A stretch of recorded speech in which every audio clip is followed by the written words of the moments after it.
Okay. So mga kapatid, tulad po ng ating pinagdiriwang ngayon, World Communion Sunday, hindi lang po dahil ito ay nakakas na nating sundin, ngunit ito po ay bahagi ng ating pagka-Metodista. No, alam niyo ba yun? Na tayo po ay very particular with regards to communion. No? Tayo, sa atin nga po ay hindi lang naging habit na every Sunday na nagpo-communion, no? Pero napansin ko tuwing communion, maraming pumupunta, maraming nagsisimba. Siguro kung gagawin natin linggo-linggo nga communion, baka marami nang umatin. Try natin. Let's try. Okay. So mga kapatid, bilang pong mga Metodista, ito po ay bahagi ng ating pananampalataya, no? At ito po ay isang banal na communion na natatangi sa atin bilang mga mananampalataya. At tayo po ay naniniwala that the communion, no, is a grace of God. Kaya nga sa atin, sakramento. Sakramento po ang communion. Tayo po ay meron dalawang sacraments, ang communion and the baptism. Kaya sa atin po bilang mga Metodista ay napakahalaga po ng communion. Isa po itong tanda ng ating walang hanggang pakikiisa sa Diyos at walang hanggang pag-ibig sa atin ng Diyos para po tayo ay mapaalalahanan, no? Mapaalalahanan sa Tritwina na tayo po ay nakikitagpo sa ating Panginoon every time we take the communion. At ngayon pong panahon na ito, all over the world, no? In the Christian community, sineselebrate po natin ang World Communion Sunday. No? Regardless kung ano man ang denomination, regardless kung saan man po sila naroroon, regardless of culture, differences, lahat po tayo bilang mga mananampalataya ay sineselebrate ito ngayong araw na ito. So ang ating pong teksto mga kapatid ay matatagpuan natin sa Lucas 24 verses 30 to 31 at doon sa 1 Corinthians 10, 16 to 17. Hayaan niyo po akong basahin ito sa Tagalog. Nang sila'y kasalo na nila sa pagkain, dumambot siya ng tinapay at nagpasalamat sa Diyos. Pagkatapos, pinagpira-piraso yun at ibinigay sa kanila. Noon nabuksan ang kanilang mga mata at nakilala nila si Jesus. Subalit siya ay biglang nawala sa kanilang paningin. Naalala nito kung anong sinali nito? Ano to? Ito yung sa ano? Hindi, ito sa Last Supper. Sa Path to Emmaus. Naalala niyo? Yung naglakad sila tapos hindi niya makilala ang Panginoon nung siya ay nag-break the bread, doon lang nila nakilala. So, in 1 Corinthians 10, 16 to 17, hindi ba ang pag-inom natin sa kopa ang pagpapala na ating ipinagpapasalamat at pakikibahagi sa dugo ni Kristo? At ang pagkain natin ng tinapay na ating pinagpira-piraso ay pakikibahagi naman sa kanyang katawan. Kaya na dahil iisa lamang ang tinapay, tayo iisang katawan, kahit na tayo marami, sapagkat nagsasalo-salo tayo sa iisang katawan. Okay. Tayo po mga kapatid ay sumandaling yumuko at tayo manalangin. Panginoon Diyos, salamat po sa araw na ito, sa pribileyo, sa kalakasan na kami binangon niyo sa aming mga higaan. At ngayon, Panginoon, narito po kami, sama-samang nagpupuri, nagpapasalamat at makikinig ng inyong mensahe sa araw na ito. Salamat po, Panginoon, sa pribileyo na kami ay magkakaroon, Panginoon, ng pagdiriwang ng World Communion Sunday. At salamat po sa presensya ng bawat kapatiran. At sa aming pong pakikinig, Panginoon, samahan niyo po kami. Makita namin ang aming mga sarili. Makita namin ang kahalagahan ng komunyon, Panginoon. At makita namin, Panginoon, ang aming mga kalagayan. Nasasarabing, Panginoon, kung ano ang gusto niyo sa aming buhay, na masunod namin ang inyong kalooban, Panginoon, at magbigay ng pagbabago sa aming kaisipan, sa aming pamumuhay. Ito Ito po ang aming panalangin. Sa pangalan ng inyong anak na si Jesus. Amen. So mga kapatid, ano ba ang communion? Madalas natin itong naririnig lalo sa mga panahong gaya nito. Ngunit ito po ay may malaking, tulad po ng ating sinabi kanina, ito po ay may malaking ugnayan sa atin po bilang mga Metodista. Sa tradisyon po natin ng United Methodist Church, we are practicing the open table. Narinig nyo na ba yun? May mga denomination kasi na hindi pwede mag-communion pag hindi ka membro. No? Naalala ko tuloy yung bisita natin dati na yung nasa likod taga-Amerika. No? Hindi ko kasi siya na-inform agad na welcome siyang mag-take. No? Kala niya daw, sabi niya nung kinausap ko siya after nung ating service, akala niya for members only. No? Pero mga kapatid, alam niyo ba kung bakit po ganoon ang tradisyon natin, ganoon yung ating pananampalataya bilang mga Metodista when it comes to the partaking ng communion. No? Naniniwala po kasi tayo mga kapatid na ang mesa ng Panginoon, yung hapag ng Panginoon ay para sa lahat. No? Yung tulad po ng kanyang pagpapasakit, no? Yung pagkamatay ng ating Panginoong Hesus ay para sa lahat. Naniniwala ba kayo, alam niyo ba, na hindi po lahat ng mga Christian denomination ay naniniwala na si Kristo ay namatay para sa lahat? Kayo, anong paniniwala niyo? Namatay ba si Kristo para sa lahat? Siguro magkakaisa tayo doon sa paniniwala natin. I believe, no, na yun po ang tama.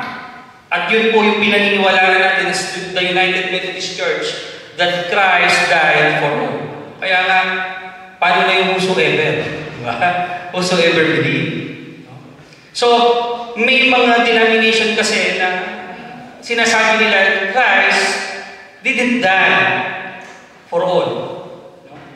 Hindi po namatay daw si Kristo para sa lahat, para lamang daw doon sa mga niligtas niya. So, that's the topic. Pero ang punto po dito, as a church, we believe that everybody is welcome. We are saved by grace. Paano mo ipagkakait ang isang kahabagan? We are not saved by our works. Kaya nga, mga kapatid, napakahalaga po na maunawaan natin ang mga bagay na ito as we grow in our faith with God. So mga kapatid, as the symbol ng ating pong communion, ang sabi sa paghahati-hati ng tinapay at pagbabahagi ng saro, muling inaalala ang sakripisyo ni Kristo para sa lahat. Hindi lamang po sa ilan. So brothers and sisters, as Christians, napakabigat po na maging kaisipan na there are only people who are selected to be saved. Kasi po, it will comes back, babalik po lahat yan kung paano natin kilala ang Diyos. Kung ang Diyos po ay gusto lamang niyang magligtas ng ilan, bakit po ang ating Panginoong Hesus ay kailangan pa mamatay doon sa krus ng Kalbaryo at makita ng lahat ng tao? So, lahat po yan ay orchestrated. Lahat po yan ay pinlano ng Diyos. At as Christians, napakalaki po ng epekto ng evangelismo. Imagine kung ang paniniwala natin mga Metodista ay ligtas lang talagang ililigtas eh. Kung ligtas yan. Napakabigat po sa atin nun. Samantalang ang ating motto, go and make disciples of all nations. Diba? How can we do the evangelism kung ganun yung kaisipan natin? Diba? Napakabigat po niya. Ba't pa mag-evangelize pastor? Ba't pa ako makikinig sa sermon mo? Kung ako pala ligtas na ako. Nakatandaan na pala ako maligtas. So there's a deep, at least a deep doctrine behind that. Pero mga kapatid, it will changes everything. Pag ganun po yung ating kaisipan. So, as a United Methodist Church, napakaganda po ng ating doktrina. Open arms, open mind. We are welcoming. Pero minsan, dumarating nga yung mga problema din because of our open-mindedness. No, di ba? May mga issue tayo ngayon. But regardless of that, brothers and sisters, when it comes to the Lord's table, and when it comes to salvation, we are saved by the grace of God. Amen? Amen. Ito po ay paanyaya. Walang kondisyon. Na kapag po tayo ay sumama, kapag tayo ay nakilahok, meron lamang tayong mga sinasabi. Hindi nyo ba na every time we partake, meron tayong binabasa, ang sino man na yung merong paghahatol sa kanyang sarili, may mga dalahin, dapat hindi mag-partake, meron tayong mga condition na ganyan. Pero yun is between us and God. But when it comes to the invitation, kaya na, ano yung sinabi ng ating Panginoon?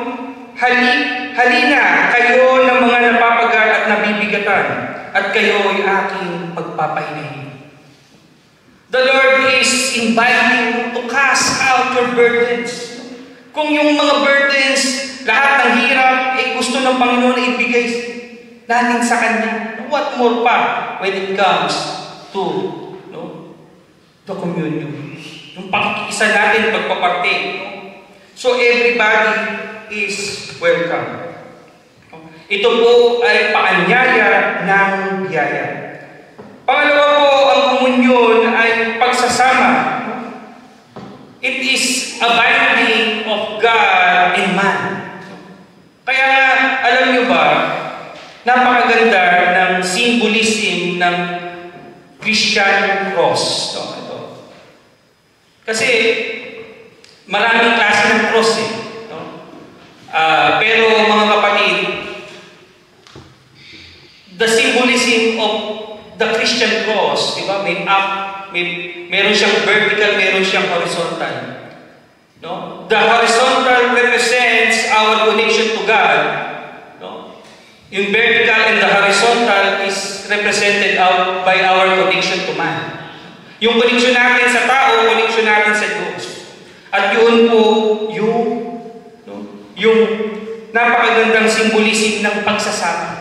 And every time we partake the communion, brothers and sisters, reminded us that we are one. No? Ang sabi, ang tinapay na ating pinaghahati-hatian ay isang tanda na tayo ay isang katawan. Kaya nga, yung breaking of the bread, ano ba yung sinisimbolize ito? The body of Christ. Did you know that when you became a Christian, you're a part of the body of Christ? Ika'y bahagi na ng katawan ng Kristo. Kaya nga, hindi po pwede na madalas yung naririnig sa akin na kapag ika'y Kristiyano na, hindi pwede na wala kang partisipasyon. Bakit? Bahagi ka ng katawan. Isipin nyo na lang kung isa sa bahagi ng inyong katawan ay hindi mag-function. Ngayon, nakaupo kayo dyan, hindi mag-function yung puso nyo. Paano? Hindi mag-function yung tenga nyo. Ano kaya sinasabi ni Pastor? Diba? Hindi mag-function yung mga senses natin. Diba? So, ibig sabihin mga kapatid, when we are part of the body, we are important. Meron tayong role, meron tayong participation. So mga kapatid, sa bawat pagdiriwang po ng komunyon, hindi lamang ito tinatanggap na biyaya ng Diyos, kundi ipinapahayag natin ang ating pakikiisa sa lahat ng mananampalataya. Kaya nga yung word na communion diba? We are not only communing to God, but also to our fellow Christians. Sa atin po bilang mga pananampalataya, napakahalaga po na tayo ay nagkakaroon ng pagkakaisa. Pagkakaisa sa Diyos, pagkakaisa sa ating kapwa, at yung hindi hadlang kung anuman ang pagkakaiba. Alam niyo ba, and I am proud to say that the United Methodist Church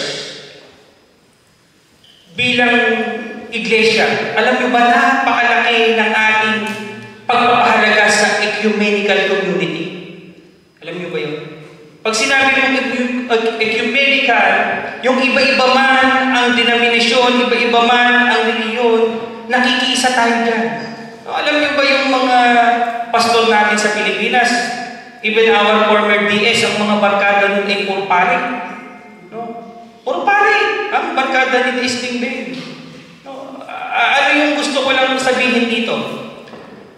As a United Methodist Church, hindi tayo particular sa magkakaiba man tayo, pero kumbaga sa hindi kalaban kay Kristo, kakampi kita. Alam niyo yun? Ganun tayo mag-isip bilang mga Metodista. So, yung ecumenical community natin, natin dyan. Kaya nga, baka yung iba sa inyo, yung bata ako, merong ecumenical school. No? Yung Bulacan Central Ecumenical School. No? Yung mga churches natin, nagtatayo tayo, hindi ng United Methodist School. Wala pa akong meron ba kayong nakita na United Methodist School? Wala. Ano nakalagay natin? Ecumenical School. No? Yung pangalan ng church, tapos nakalagay Ecumenical School. Kasi, wini-welcome natin ng every, every sect, every religion dun sa school. Yung ganun ka-openness. Yung ganun tayo ka-openness. So, napakalaki po nung ating sabihin natin partisipasyon sa komunidad. No? Kaya nga yung pakikisama kay Kristo, hindi po pwede na kay Kristo lang. Kaya nga minsan nakakalungkot, maraming mga sekta na sila lang yung banal, sila lang yung ligtas, no? Hindi mapagamit sa mga pag may mga, sabihin natin, mga natural calamity, yung mga lugar nila, hindi pwedeng maging evacuation center. Diba, nakakalungkot yun?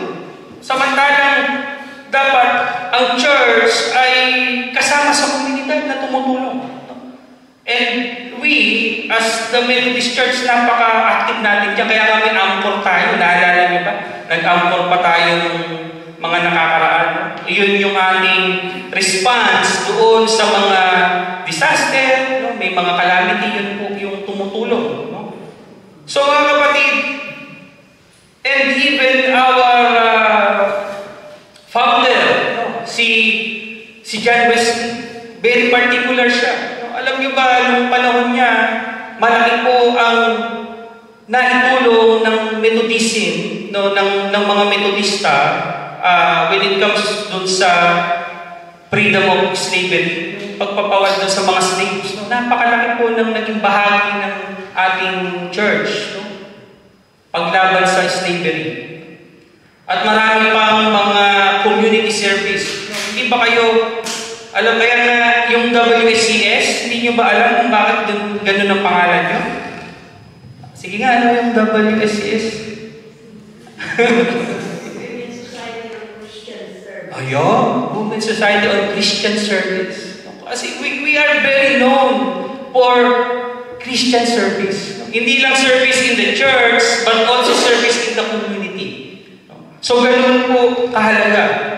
Hindi po natatapos yung ating partisipasyon lamang sa church kung hindi sa ating komunidad. And this explains that there is no division. May mga diversity, iba-iba, pero mga kapatid, even Apostle Paul said in Galatians 3:28, no? In-explain niya, wala nang hadlang, wala nang Jews, no? Wala nang Gentiles when it comes to Jesus Christ. Kaya po ganun mga kapatid. Hindi po pwede natin na when it comes to Christianity, tayo-tayo lang. Tayo-tayo lang nagtutulungan, tayo-tayo lang yung nabibless. Hindi po. We extend our arms to others. So mga kapatid, ano pa? Naniniwala po tayo that this communion is a means of grace. Isa pong paraan kung saan tayo gumagawa, gumagalaw, at tayo po ay binabago ng Diyos. Kasi ano ba yung symbolism nito? The body of Christ, the blood of Christ, yung dugo, tayo ay kinlens from our sins. Kapag tayo ay lilinis na ng Diyos, pinatawad sa ating mga kasalanan, mayroon pong pagbabago. At sa mesa po ng ating Panginoon, tinanggap natin hindi lang po yung alaala ng nakaraan, kung hindi ang buhay na presensya ni Kristo na patuloy na humuhubog sa ating pananampalataya. Ang pagbabahagi po ng tinapay at ng simbolism ng alak ay nagtutulak sa atin tungo sa mas malalim na pananagutan, na maglingkod sa kapwa, magtanggol sa inapi at maging daluyan po ng kapayapaan at pagpapala ng Diyos sa mundo. Kaya po napakalaki ng partisipasyon ng mga Kristiyano. Imagine kung ang mga nasa gobyerno ay mga Kristiyanong totoo. Kristiyanong totoo. Alam niyo, lagi kong sinasabi nung araw, wala akong salitang Kristiyanong totoo. Kasi ang mga Kristiyano nung araw, totoo lahat. Ngayon po, may salita ng Kristiyanong totoo.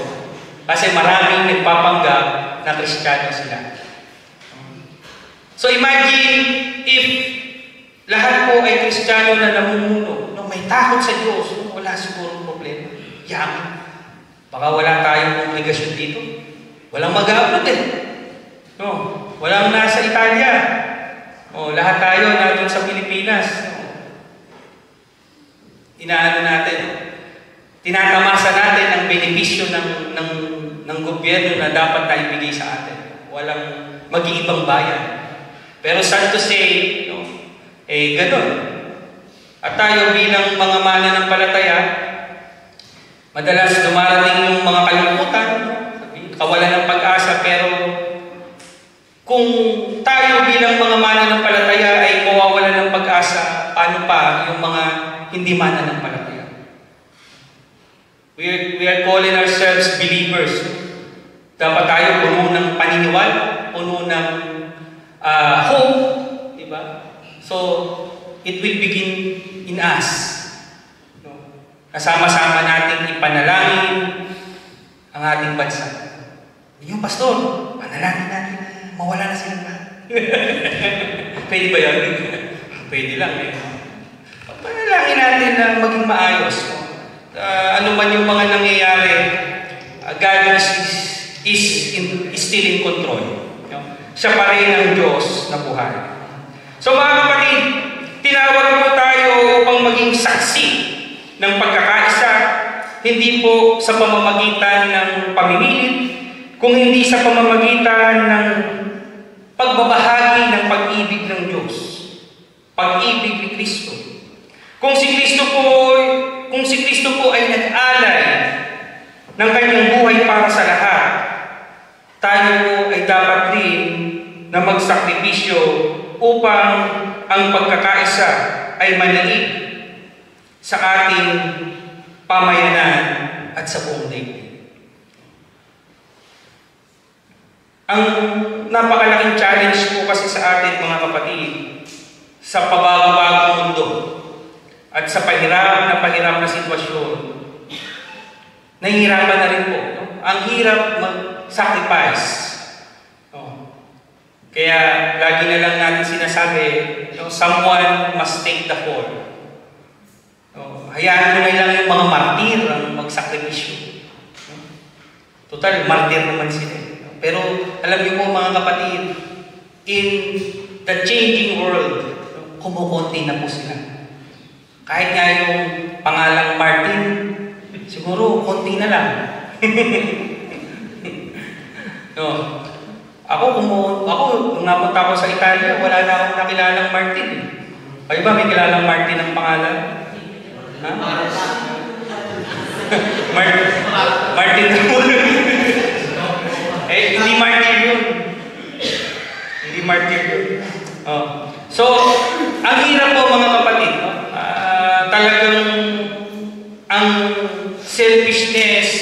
ay laganap na talaga. No? At wala nang iniisip kung hindi ang kanilang mga sarili.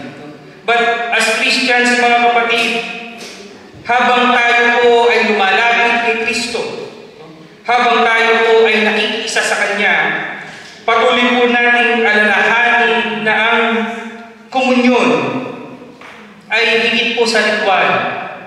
Pastor, taon-taon na lang may ganito tayo. Hindi po isa po itong ritual lamang.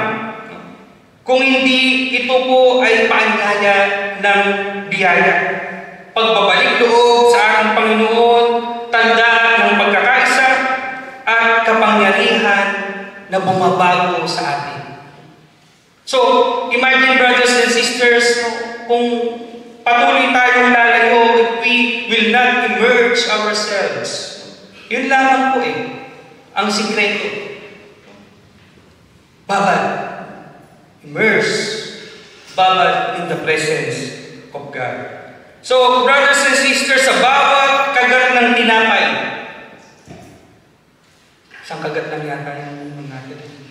Sa bawat kagat ng tinapay, sa bawat pag-inom po natin ng saro ng Panginoon, ipinapahayag natin ang iisang katawan, ang iisang mesa, ang isang misyon upang ibahagi ang pag-ibig ng Diyos sa lahat ng tao.